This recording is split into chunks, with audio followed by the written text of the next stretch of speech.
Добро утро и во овој дел од денот. Верувам дека сте заедно со нас уште од 6:45, па се досега, кога ќе имаме чест и задоволство да разговараме со одлични гости кои ги видовте во најавата, но да си го поздравиме уредникот, како што е редот. Роберт, денес ова утро сме домакини. Добро утро и за тебе официјално пред камерите. Добро утро.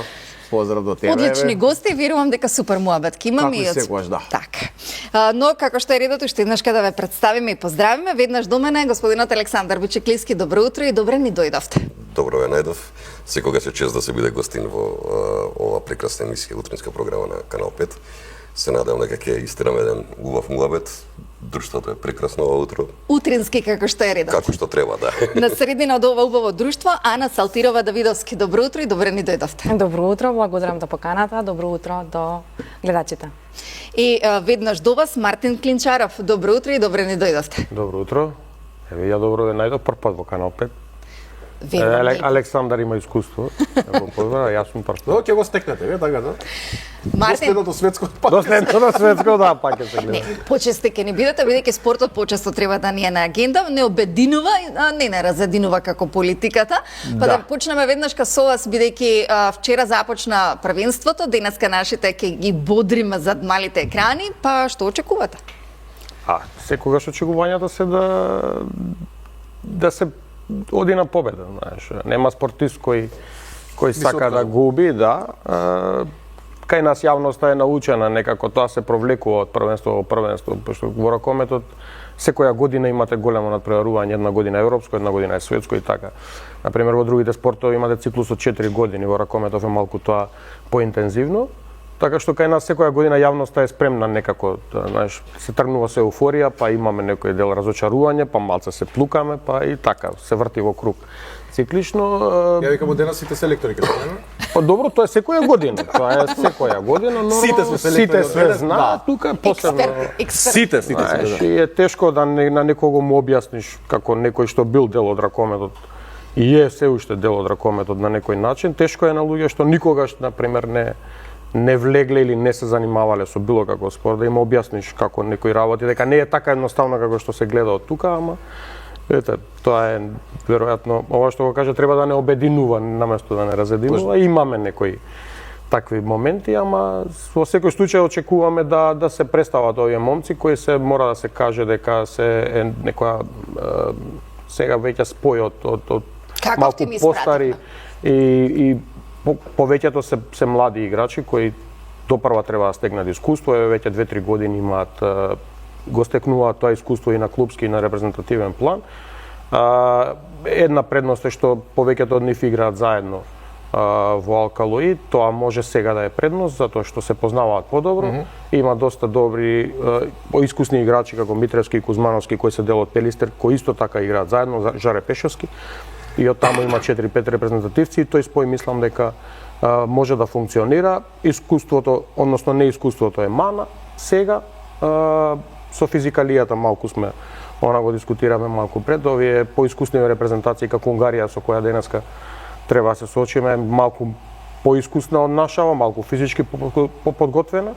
Така да тука некаде ќе ги бараме. Ќе типуваме ли на одреден резултат или ќе оставиме денот да покаже? Не би типувал, никогаш не би типувал. Лошо е кога, мислам лошо, никогаш не би сакал да типувам и никој не типува против својата репрезентација, ги гледате реално одмерот на силите, секој сака да победи неговата репрезентација, но се надеваме на добар резултат. Искрено и позитивни до крајот и да ги бодриме нашите момци. Вас Македонија ве памети како шампион за Металург, Вардар, Косовска Приштина, Хрватски Умак, како и кадетска младинска репрезентација во Македонија, ја добивте довербата 4 години сега на нова позиција.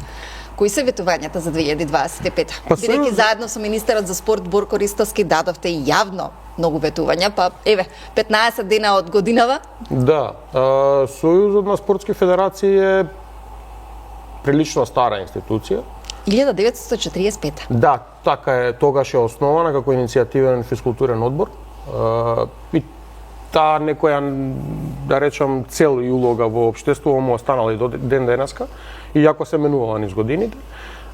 Е прилично стара институција која за жал низ години и повеќе или помалку имала свој удел, во зависност од тоа на кого како му требало, знаеш, понекога, например, ние првото Министерство за спорт кое не беше конкретно Министерство за спорт, Александар се сеќава 98 година таму. Боев. Да, беше министер за спорт и образование и спорт. Ова е сега прв пат кога што имаме Министерство за спорт како такво, кое конкретно спортот е главна цел. Сега веќе може ова институција, Сојузна спортска федерација, да ја добие својата улога, затоа што до сега Агенцијата за спорт и млади некако можеше директно да соработува со здруженијата на граѓани. Не му требаше толку Сојузна спортски федерации. Сега веќе Министерството не може други приоритети, други цели, друга програма, така што сите овие здруженија на граѓани во смисла здруженија на граѓани кои ги организираат поголемиве спортски манифестации, Охридскиот пливачки маратон, Скопскиот маратон, ракометниот стручки турнир, ИКАС, кајак на диви води, Златен гонки имавме порано кој последниве години десетина замре заради тоа што федерацијата беше во некои проблеми, македонски бисер борењето, тоа се некои манифестации кои сме ги имале традиционално не само за државава, да, кои и за регионот значеле многу. Така што мислам дека, не мислам, туку се искрено се надевам и во разговорот со министерот дека тие манифестации мора повторно да им се даде значење. Сега тука проблемот е што исто така тие матичните федерации ќе мора исто така да дадат свој допринос, односно да се вратат на старите патеки на кои што биле. Боксерската федерација веќе дава сигнали, има ново раководство, во пливањето исто така, има најави дека има проблеми, имаше 3 федерации, имаше многу караници. Често пати знаеме да се случат вакви проблеми за да не имаме успех како што сакаме. Малку го дискутиравме тоа пред емисијата, овој систем кој беше во последниве 6-7 години со ваучер системот, со финансирање, ги створи тие проблеми и тие најголемиот дел од караниците тука се јавија. Знаеш, секој сакаше да биде дел каде што може да зема средство и да ги користи тие средства. Колку средствата заминава погрешни раце и цели? Многу. Еден податок ќе кажам, до 2016-17 година ние имавме негде околу 60 федерации или субјекти со решение за дејност спорт. 2024 година ние имаме 100. Значи се формирале федерации и клубови за да земаат ваучер, за да земаат финансиски средства. Не бил спортот во фокусот, туку било нешто друго. приоритет. Да, така што е малку нереално за земја од овој тип и географски и демографски со 2 милиона луѓе да имате вие толку федерации или здруженија на граѓани. А воопшто немаме спортисти на кои се огледуваат младите. Ја мислам дека не постојат толку спортови во светот колку што ние имаме регистрирано такви здруженија, што е мислам дека не е реално. Затоа треба традицијата на она што сме го имале традиционално како спортови да се продолжи тука да се концентрираме, затоа што немаме ни толку деца за анимирање пак во тие спортови. Нас ни требаат ракометари, кошаркари, одбојкари, ако гледаме колективни спортови, нас ни требаат пливачи, ни требаат деца во борачкиве спортови кои сега даваат резултат. Таеквондо, имаме сребрена медал од Олимписки игри, имаме кикбокс кој носи во последниве 4-5 години значајни резултати на светски и на европски првенства. Така што треба да се концентрираме во тие спортови. Распленувањето во бейсбол, во голф, во хокеј, во знаеш, тоа треба да биде приватна работа. Тоа се бели спортови кои што Бейсболот е традиционален кај нас, така. Традиционален, мислам дека од мали сме го играле таму. Американски фудбал и слично. Но традиција ние сите да бидеме политички експерти. Александар, симпатично е како ја пратите се уште политиката, иако долги години бевте прв човек или пиар на ВМРО ДПМН. Што правите денес? Па остава последици тоа. Остава На последици. секој случај, да. Тоа не се лекува. Да, секој месец се поголема ми пакетот. Како новинар од А1 телевизија, радио водител, Да, почнав со Voice of America, во А1 бев, Радио Рос, во сите тие и дојде период, меѓутоа цело време бев политички активен во мојата политичка партија од која постои. така.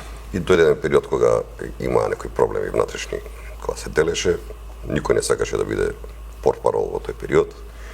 Ми понудија да бидам времено 3 месеци, Вие останавте цели 14 години. 14 години. 14 години. Во време кога социјалните мрежи не беа толку актуелни, во време кога не постоја толку многу критики како денеска, во време кога сега имате Twitter, Instagram, сите можни платформи на кои Фейсбуци, што да. И сите креираат политика, онака луѓе Сите креираат во јавно Македонија, за жал, убаво кажавте јавно мислење. Токму би се согласил со вас заради тоа што значи ќе се напише на некоја мрежа дигитален креатор човекот, нели? И после он ќе каже неколку информации кои што се на работна вистина или воопшто не се вистина, меѓутоа нима жедно ја прифаќаат целата таа приказна.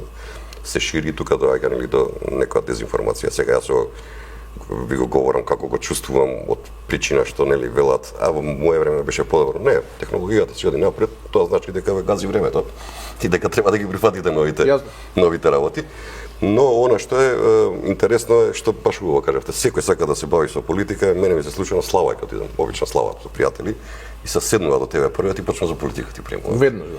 И сега ти го прашуваш, што работиш? Вака, века со багерот коп, мислам, не деградирам дека копа човек. Ти сега продолжувам, јас му викам, вчера поминав таму кај што си копал лошо, ти е направена дупката, и сега ти ќе ми кажеш, ми вика, како сега ти на слава сега овде?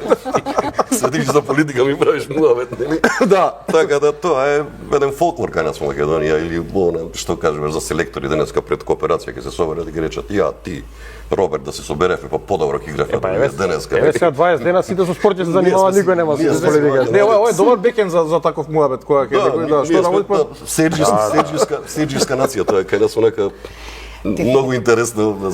Ако споредуваме политичката сцена, Да. во времето кога бевте вие, Да. еден од би рекол најприсутните. Да, и со најмногу кривични пријави Да. во тој период. За Точно. клевета и навреда. Со она што Не беше- денеска, не беше денеска го имаме, Да. има ли разлика некаква? Огромна. Огромна разлика има во секој случај, значи информациите се многу побрзи, многу понепроверени, многу подинамичен е системот на пренесување на информациите, значи пресконференцијата како форма веќе и во светот и во Македонија губи она основна цел што е на пресконференцијата. Обично веќе стануваат брифинзи каде што се кажуваат повеќе теми, каде што се кажуваат повеќе приказни.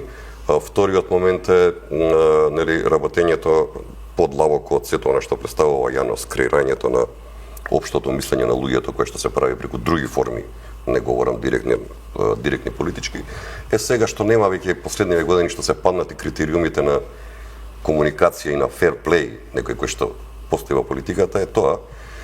Значи, во мое време, како да ви кажам, си се почитувавме со, не се сакавме, ама имавме некој респект со политичкиот противник. Сега е малку поинаку.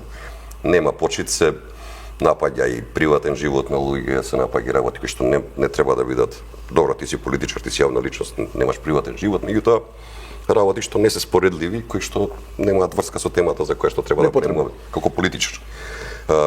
Јас им симнувам капа на сите оние кои што се бават сега со јавност во политиката, портпароли, пиар мајстор. Јас сум се уште дел од пресцентарот на мора да помне, таму работам. Но со динамиката која што работат, во секој случај им симнувам капа на сите во Македонија кои што се бават со таа работа, бидејќи стварно многу динамично, многу стресно, многу тешко. Јас веќе сум во години кога тоа тешко би го поднел да бидам прв човек на ТВ екраните. Не би имал веќе живци. Затоа и избегнував јавност некој подлог период. Сем со нели на радио емисија која што имав. Кога беше за политика, беше за политички сеир. Интересно е, една друга работа, така и се викаше. Таму кажувате дека најлошиот збор е аман и ке. Ке, да. Ке е во идно време од лажем. Во политиката така викаат. Идно време лажем. Имаме многу ке. Идно не свршено. Така, имаме многу ке и денес и во минатото. Секогаш ќе има ке, тоа некај нас тоа е правило. Инаку не би постоела политиката во модерниот свет ако нема ветување. Така.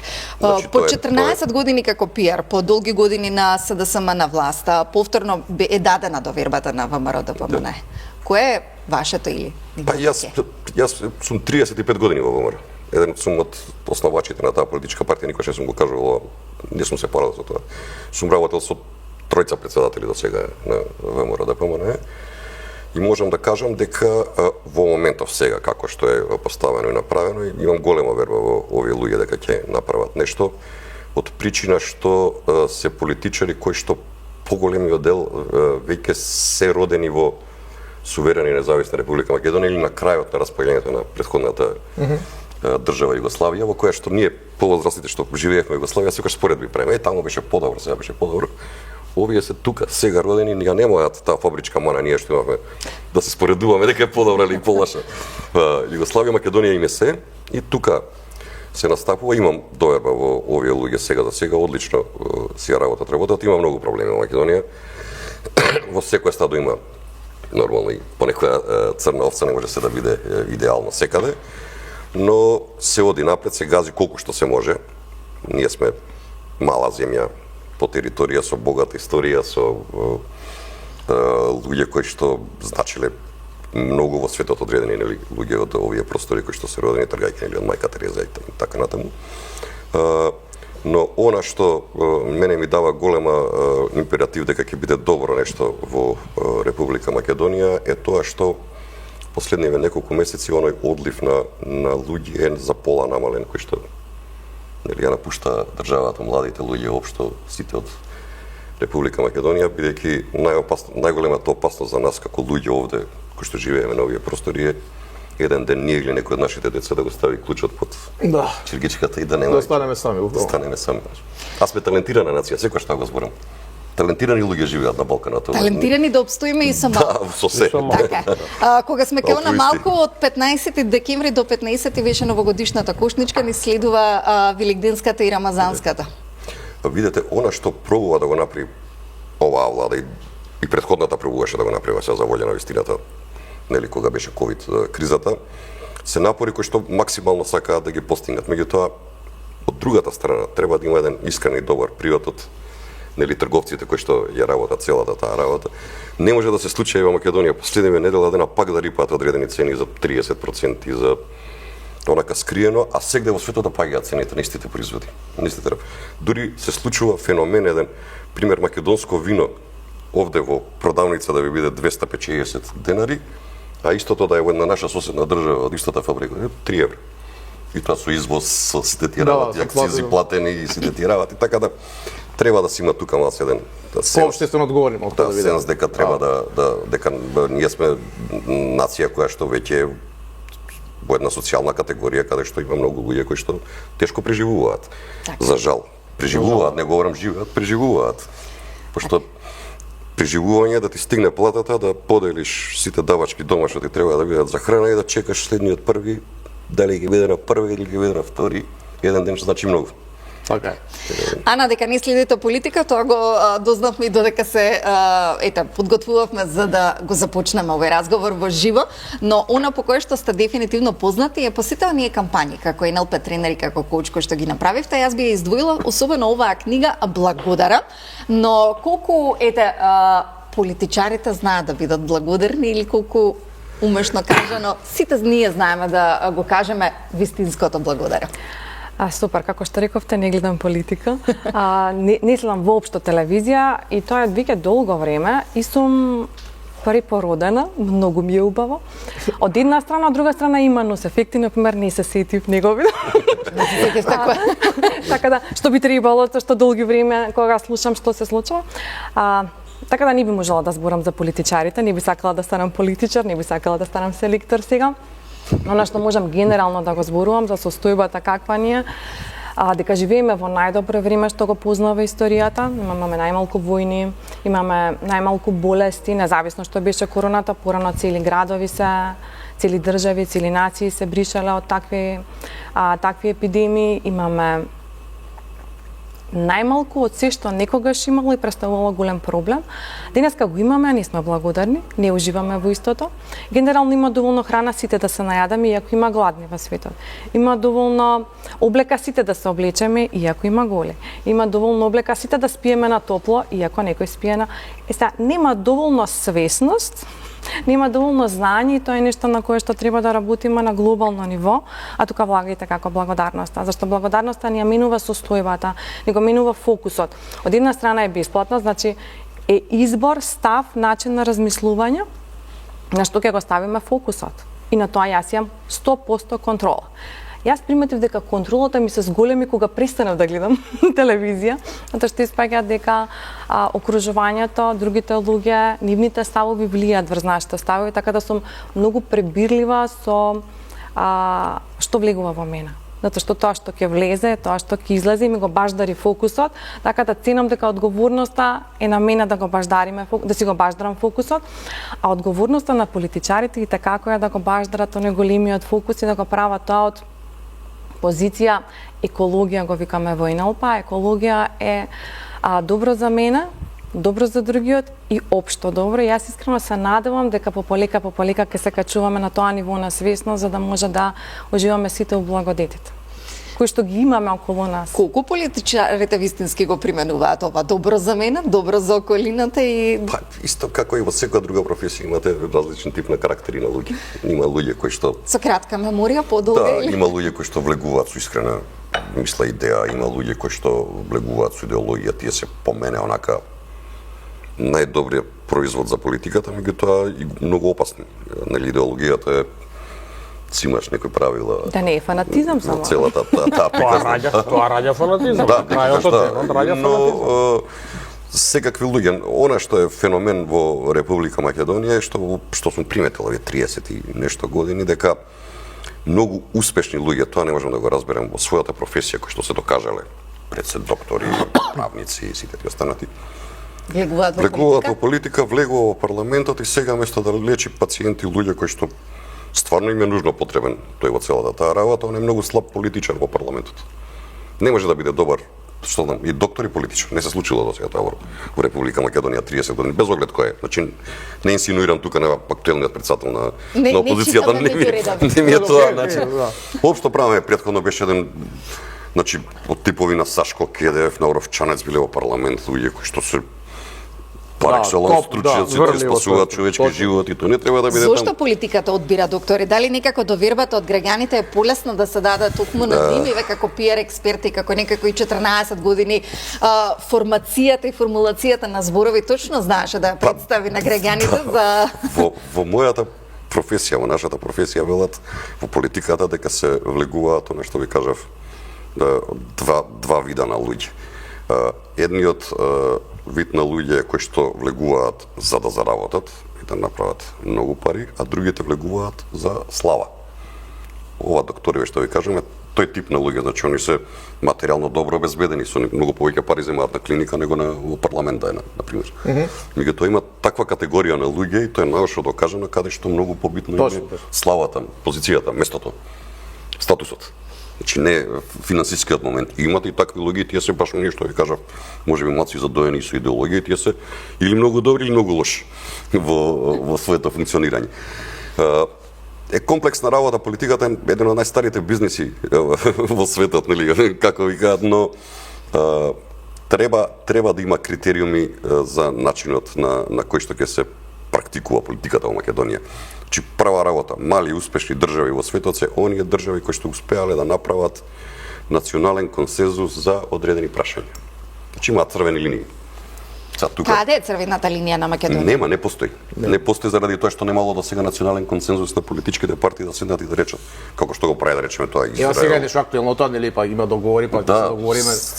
Баш ова во моментот што се случува. Нема си простиме, нели? Да, тоа национално помирување е една многу голема работа која што би можело да се случи да биде добро за една мала земја која што сме ние, но свеста е многу далек од целата таа приказна да постои едно национално обединување. Зашто Израел, без оглед што се случува сега во кај нив, овој поколе успешна држава, како држава во целиот тој регион, е заради тоа што во кризни периоди председателот на државата, премиерот и шефот на опозицијата се затвараат во кабинетот, се договараат што прават, излегуваат и викаат од овој момент ние не водиме политика, додека да помине кризната ситуација сме сите некоја страна. Нема пресови, нема навреди. Ние знаете се случи Стајковски она трагедија кога беше во таму на теренот беше она жално што се случуваше, политичките партии меѓу себе се караа кој поише помогнал, кој поише направил.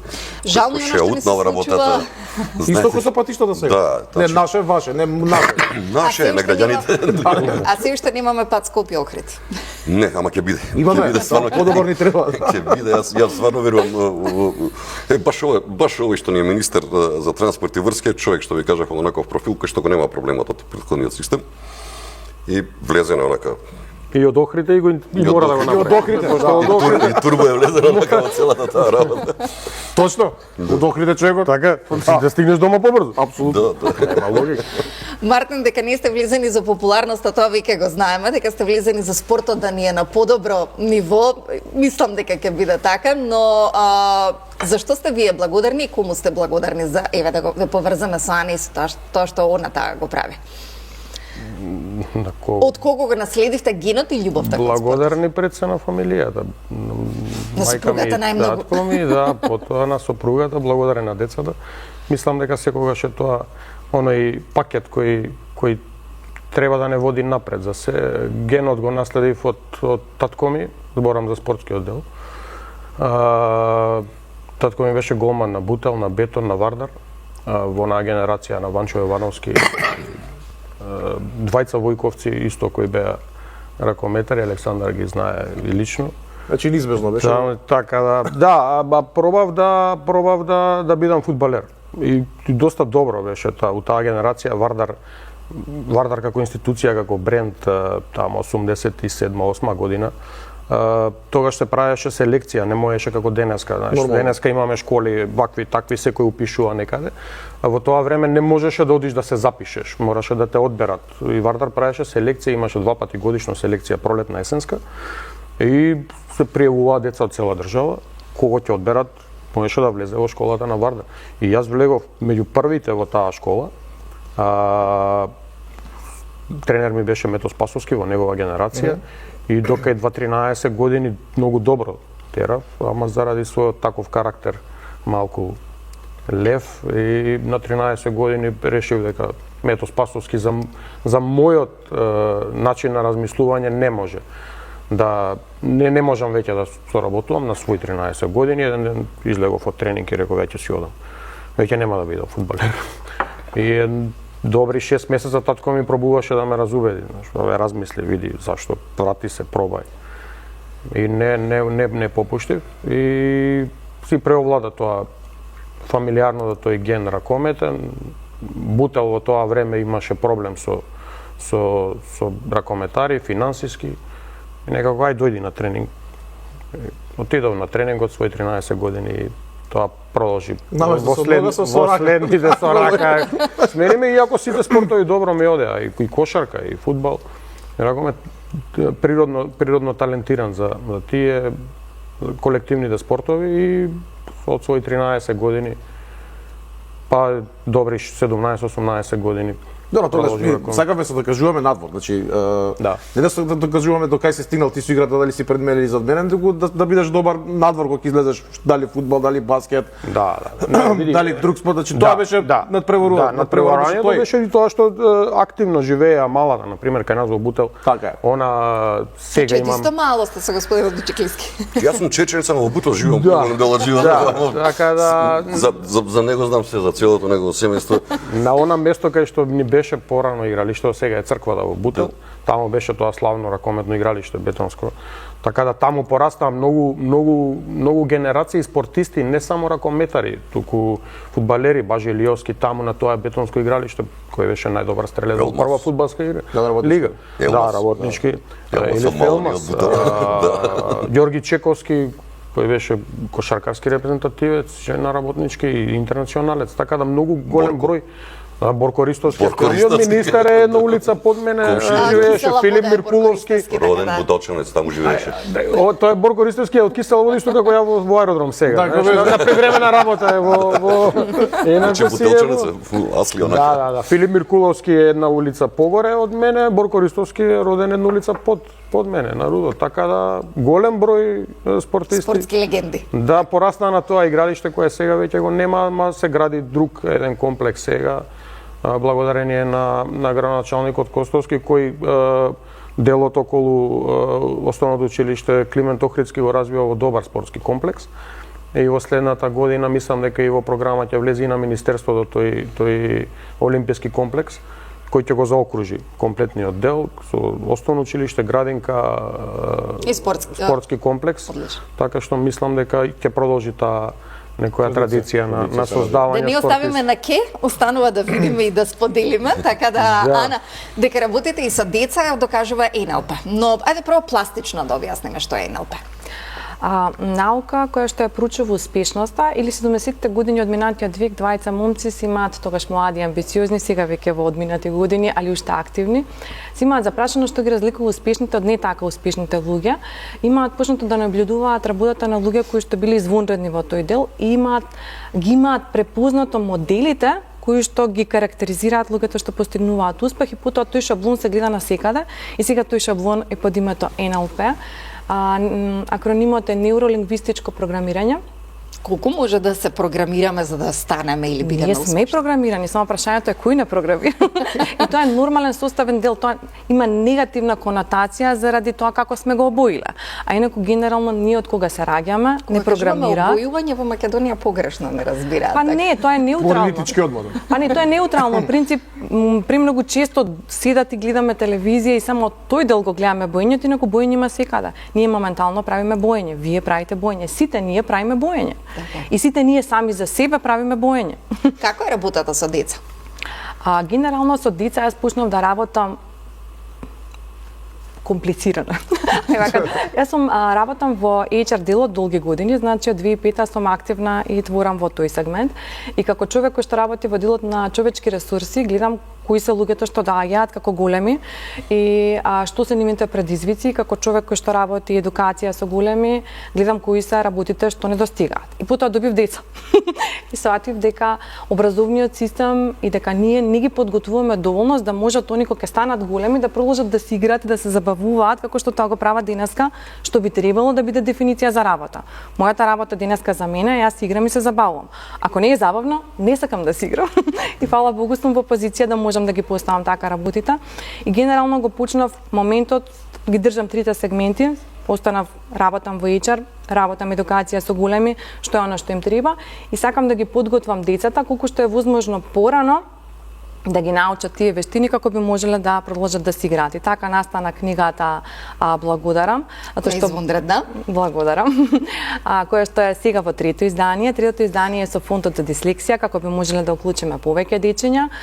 Првото издание се најде на листата на најпродаваниот купи книга, што бев многу среќна заради тоа што сум сама издавач, автор не сум била никогаш и си влегов во таа игранка баш така да се забавувам и супер тргнав. Второто издание више беше во првата година, така да убаво ја препознава и книгата, ја препознаваат и читателите, ја препознаваат и компаниите со тоа што ја вклучуваат како дел од новогодишното пакетче. Имаме благодарам амбасадори за кои што сум стварно јасно го лично благодарна за што возможуваат повеќе да стигнам. Им кажуваат символично благодарам на своите вработени со тоа што им поклонуваат квалитетно време со нивните најмили, а оној момент кога ќе ја поминат книгата и самите вработени го ресетираат дел од сопственото размислување, тоа гледа дека имаат многу повеќе работи за што би можеле да бидат благодарни и среќни ни се враќаат на работа, а среќни вработени прават подобри резултати. Тоа е вториот сегмент и третиот сегмент работам и во контекст на поддршка на родителите, така да го имам клубот за родители кој што ги ја подучува НЛП методологијата и коучинг пристапот, значи од таа гледна точка го таргетирам ајде да кажам пазарот на родители, на колеги родители, за да може да ги поддржиме децата со вештини што се клучни во времето кога треба да дојдат на работа, зашто ние децата ги подготвуваме да влезат во светот на големите. Барем јас така гледам на родителството и родителувањето. Александар, кој најмногу вас ве подготви за сите оние вештини кои низ годините ги градите? Ете, споменавте активно... Повеќе луѓе учествуваа во целата таа работа. Например, имав чест да работам во почетокот со Горан Милич, еден јак новинар, кој што беше на ЮТЕЛ, тепират во Загреб. После тука дојдов, добив работа во Voice of America, во радиото, но претходно, за да го добро ја научам дикцијата сите тие останати работи, отидев во Македонска радио телевизија, имаше една школа за јазик, се викаше што го нема сега, да. Со Борис Тегов и Зиглин, каде што буквално ме научија како е правопис, начин на комуникација, дикција, сите тие работи, кои што денеска, за жал, не се толку запазени тие критериуми во медиумите, а тоа е многу битна работа заради едукација на луѓето да знаат правилно да се изразуваат. Јас, например, сега не правам од политички аспект муабет, многу ми се допега, например, председателката на државата наша, како се изразува. Многу чисто литературно, квалитетно, да ти е милина да ја слушаш. Нали, што ви кажат. Женава, значи, работеа и тие луѓе со мене, секогаш си ја земав една брошура, еднаш неделно што ја вадеа школа на јазик во македонска радиотелевизија. И за жал, баш денеска националниот сервис е тој кај што има најмногу киксови во тој дел. Пладнеме радниот вестник, нешто што било најслушано во Република Македонија. Често пати знам да го слушам, ама слушам сленгови улични, скопски и сите тие останати работи, што не доликува на национален сервис, поготово на национален сервис. Јас секогаш внимавав на пресконференциите што повеќе литературно да се изразувам и колку можам повеќе литературно да се изразувам и што повеќе да употребувам наши зборови македонски, бидејќи знаете, ќе потребите 2-3 странски зборови, колку интелигентен, паметен човек, а што кажал? Никој не разбира. Суштината никој не може да разбира на целата таа работа. Колку се ги заборавивме старите архаични македонски зборови, колку повеќе применуваме кованица на... Благодарам, сполајти. Колку убаво е, нели, кога чуете, нели, сполајти. Тоа ти е многу убаво од душа кажано во целата таа работа. Имаме ние многу убави зборови, ама, нели, кога чуете се младите луѓе, бев на стејџот, разговарам со Кулси. Кога од Канада вратени се приспособуваат овде. Баш така делуваат. Модерно. Не да се разберам добро, орци. А имаме убав јазикот ние, нели, богат. Не читаме доволно. Не читаме доволно. Тоа сакам да ви кажам, преска голем успех е што била продадена толку книгата за една нација која што најслабо чита во регионот. Значи сите околу нас читаат многу поише, и бугарите, и србите, и грците, и албанците книги кои прават. Ние сме најслабиот сите, за жал. На улица ако застанеш да прашаш Србија, Бугара, има тична мисла кај нас и политичарите не можат да се бават. Затоа со политика се бават. Но колку и дали читаат политичарите и што следно ќе подготвиме и каков разговор ќе водиме, останете да видите по рекламе, бидејќи ние и тоа како знаеме и умееме да го направиме најдоброто за вас.